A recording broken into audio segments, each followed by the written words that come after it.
Assalamualaikum warahmatullahi wabarakatuh. Selamat pagi semuanya. Perkenalkan, nama saya Nadia Hijrina. Di sini saya sebagai moderator yang akan memimpin jalannya presentasi pada pagi hari ini, yaitu dari kelompok 4 mengenai host dan pencapaian literasi sains. Baiklah, untuk mempersingkat waktu, langsung saja kita masuk kepada pemateri pertama yang akan dijelaskan oleh Saudari Nafisa. Kepada Nafisa, dipersilahkan. Terima kasih kepada moderator. Baik, di sini saya akan menjelaskan tentang literasi sains. Literasi sains menjadi kemampuan yang penting dikuasai saat ini dengan prinsip sains penting untuk semua orang. Scan for all. Literasi sains begitu penting dan menjadi kebutuhan setiap individu. Karena kemampuan literasi sains suatu negara berhubungan erat dengan tingkat ekonomi. Membangun sains adalah membangun sejumlah kompetensi yang harus dimiliki oleh setiap peserta didik. Bagian terpenting dalam membangun literasi sains adalah bagaimana fakta-fakta sains yang ada membentuk keterampilan-keterampilan tertentu dalam kegiatan pembelajaran. Kegiatan pembelajaran di Indonesia sesuai dengan adanya kurikulum terbaru yaitu kurikulum 2013. Guru dituntut untuk mengaktifkan siswa dengan mengembangkan berbagai model pembelajaran. Model Discovery Learning merupakan salah satu model yang dapat dikembangkan dalam kegiatan pembelajaran. Selanjutnya.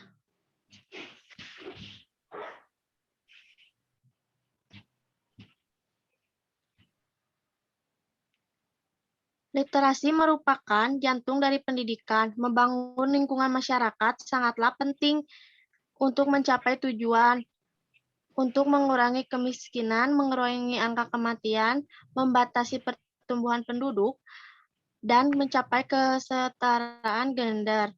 Komponen penting dari pencapaian tujuan tersebut adalah dengan membangun pendidikan literasi.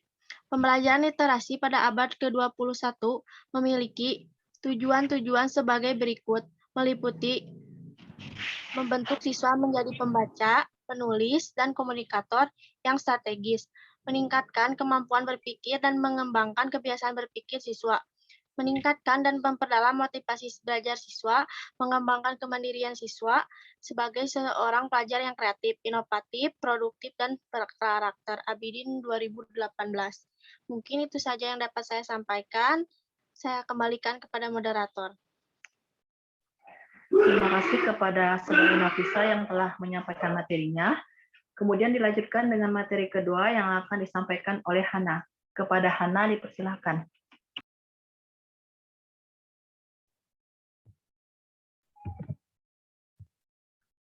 Baiklah, terima kasih kepada moderator yang sudah memberikan kesempatan kepada saya.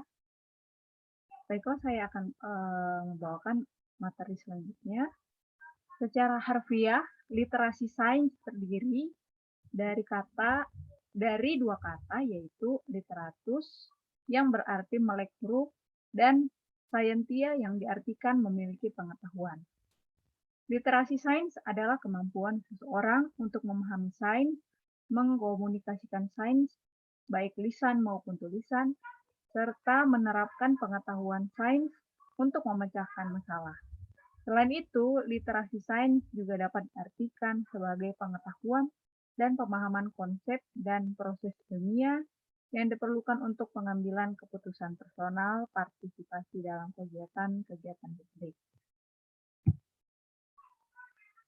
Nah, salah satu model pembelajaran dalam literasi sains yaitu model discovery learning. Discovery learning merupakan cara untuk menyampaikan ide atau gagasan melalui penemuan. Penggunaan model discovery learning dapat melibatkan siswa dalam kegiatan pemecahan masalah, belajar mandiri, berpikir kritis, dan pemahaman, serta belajar kreatif. Model pembelajaran discovery learning digunakan untuk mengembangkan cara belajar aktif dengan menemukan sendiri, menyelidiki sendiri, maka hasil yang akan diperoleh bertahan lama dalam ingatan sehingga tidak mudah dilupakan oleh siswa. Baiklah, sekian materi yang dapat saya sampaikan. Saya kembalikan kepada moderator. Terima kasih. Terima kasih kepada Hana yang telah menyampaikan materinya. Kemudian dilanjutkan materi yang akan disampaikan oleh Friska. Kepada Friska dipersilahkan. Baiklah, sebelumnya terima kasih kepada moderator. Di sini saya akan melanjutkan pemaparan materi dari teman saya tadi. Nah, jadi model discovery learning ini adalah model pembelajaran yang berusaha meletakkan dasar dan mengembangkan cara berpikir ilmiah. Murid di sini ditempatkan sebagai subjek yang belajar. Nah, peranan guru dalam model discovery learning ini adalah pembimbing belajar dan sekaligus sebagai fasilitator belajar. Model ini mampu menumbuhkan motivasi belajar siswa, membangkitkan keingintahuan siswa. Kegiatan pembelajar discovery learning ini tidak hanya menghafal, sehingga konsep dan prinsip mudah untuk diingat lebih lama. Model discovery learning ini adalah proses pembelajaran yang penyampaian materinya itu tidak utuh, karena model ini menuntut siswa terlibat aktif dalam proses pembelajaran dan menemukan sendiri suatu konsep pembelajaran. Jadi kegiatan dalam model ini yaitu ada menghimpun informasi, membandingkan, mengkategorikan, menganalisis, mengintegrasikan, mengorganisasikan bahan, serta membuat kesimpulan. Slide selanjutnya, maaf.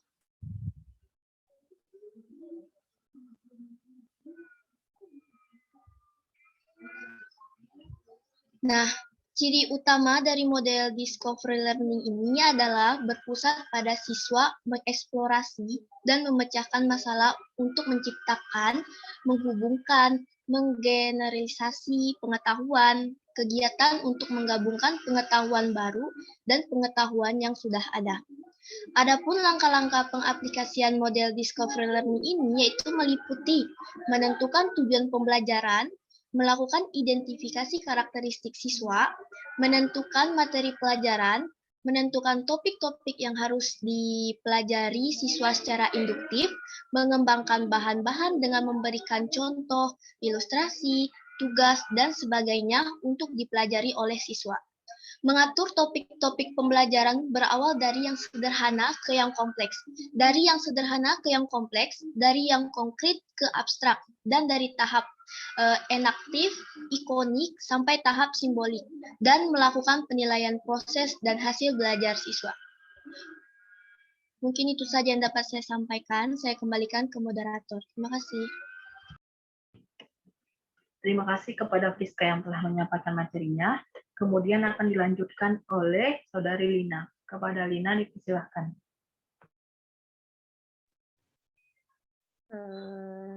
Baik, sebelumnya terima kasih kepada moderator yang telah mengizinkan saya untuk menyampaikan materi selanjutnya. Materi selanjutnya yaitu ada materi HOTS atau High Order Thinking Skill. Kemampuan berpikir tingkat tinggi atau High Order Thinking Skills adalah cara berpikir yang diharapkan menciptakan, mengevaluasi, dan menganalisis. Taksonomi Bloom dianggap merupakan dasar bagi berpikir tingkat tinggi. HOTS merupakan suatu proses berpikir peserta didik dalam level kognitif yang lebih tinggi yang dikembangkan dari berbagai konsep dan metode kognitif dan taksonomi pembelajaran seperti metode problem solving, taksonomi Bloom, dan taksonomi pembelajaran, pengajaran, dan penilaian. Selanjutnya, maaf. Yang selanjutnya itu HOTS ini meliputi di dalamnya kemampuan pemecahan masalah, kemampuan berpikir kreatif, berpikir kritis, kemampuan berargumen, dan kemampuan mengambil keputusan. HOTS termasuk di dalamnya berpikir kritis, logis, relatif, metakognitif, dan kreatif. Dengan High Order Thinking, peserta didik akan dapat membedakan ide atau gagasan secara jelas, berargumen dengan baik, mampu memecahkan masalah, mampu mengkonstruksi penjelasan, mampu berhipotesis, dan memahami hal-hal kompleks menjadi lebih jelas. Mungkin cukup sekian yang saya dapat jelaskan. Kembalikan kepada moderator. Baik, terima kasih kepada Saudari Lina yang telah menyampaikan materinya. Materi selanjutnya akan dijelaskan oleh Saudari Aulia. Kepada Aulia dipersilahkan. Sebelumnya, terima kasih kepada moderator atas kesempatannya yang telah diberikan kepada saya.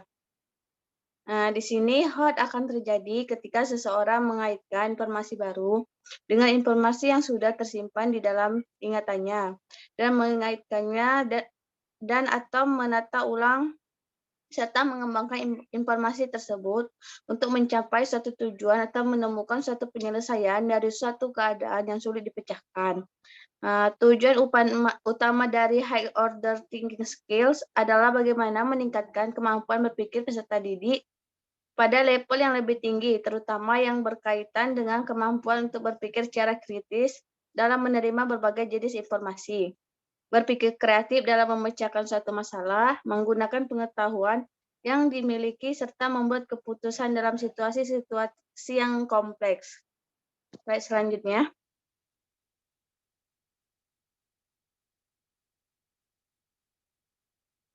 Kemudian di sini ada pembelajaran IPA SD. Pada tingkat sekolah dasar, IPA atau sains merupakan salah satu mata pelajaran yang menduduki peranan penting dalam pendidikan. Hal ini dikarenakan sains dapat menjadi bekal bagi peserta didik dalam menghadapi berbagai tantangan di era global. Pembelajaran IPA meliputi 4 unsur, yaitu produk, proses, aplikasi, dan sikap. Produk dapat berupa fakta, prinsip, teori, dan hukum.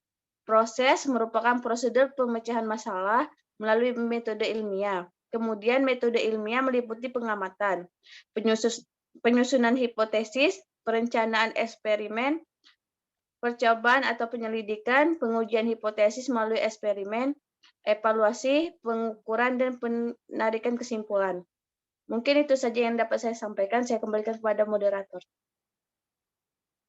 Terima kasih kepada Aulia yang telah menyampaikan materinya. Materi terakhir yaitu tentang HOTS dan kaitannya dengan literasi sains akan dijelaskan oleh saya sendiri.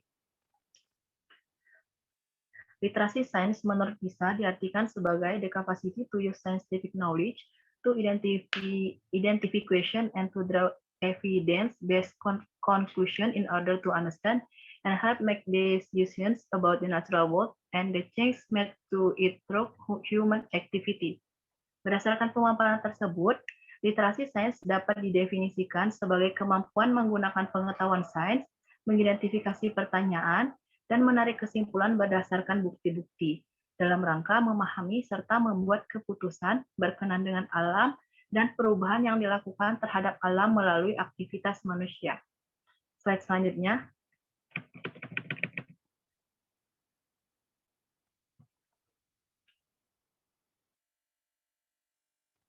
Kemudian,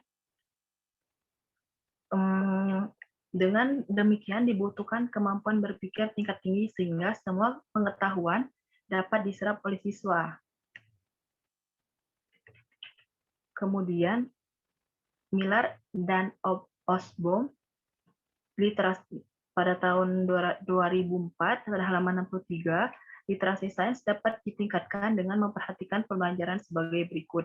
Yang pertama, sustain and develop the curiosity of young people about the natural world around them and build up their confidence in their ability to inquire into its behavior. Yang kedua, have young people acquire a broad general understanding of the important ideas and explanatory framework of science and of the procedure of science inquiry, which have had a major impact on our material environment and on our culture in general. Jadi, berdasarkan penjelasan tadi, alternatif pembelajaran yang dapat dilakukan untuk meningkatkan kemampuan literasi sains peserta didik adalah dengan menerapkan pembelajaran sains yang mengedepankan pada pengembangan sikap, gagasan, dan keterampilan proses sains yang menekankan pada kegiatan inquiry ilmiah. Dengan pembelajaran seperti itu, maka akan meningkatkan antusiasme, minat, dan kekaguman siswa akan sains sehingga terciptanya high order thinking. Baiklah, sekian penjelasan materi dari kelompok 4, yaitu mengenai HOTS dan pencapaian literasi sains. Kurang lebihnya kami mohon maaf. Kami akhiri. Wabillahi taufiq wal hidayah. Wassalamualaikum warahmatullahi wabarakatuh. Waalaikumsalam.